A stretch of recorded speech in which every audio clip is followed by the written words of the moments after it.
تعرف إنك مش بتأجل علشان مكسل، غالبا أنت بتأجل علشان خايف.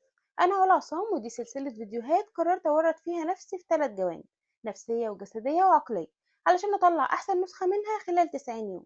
أنا كنت زيك وكل يوم بقول هبدأ بكرة، بس اللي محدش قالهولي إن بكرة ممكن ما يجيش أبدا طول ما أنا عمالة أسوي. كنت أفتح النوتة، أكتب الخطة، أرتب الجدول وأقفلها تاني وأقول مش وقته. أقعد أقول لنفسي محتاجة أكون رايقة مستعدة مرتاحة، بس الحقيقة أنا كنت مستخبية ورا كلمة أنيقة جدا اسمها التأجيل. التسويف مش استراحة، التسويف فخ. كل ما تأجل كل ما حمل الحاجة كبر وبقى أصعب ترجع. تلاقي نفسك مش عارف تبدأ منين فتسيبه تاني، وتدخل في دايرة ملهاش آخر.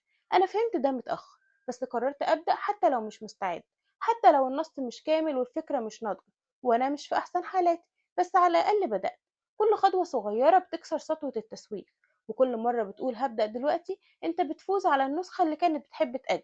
اللي بيبدأ وهو مش جاهز بيوصل أسرع من اللي مستني الجاهزية تنزل من السما.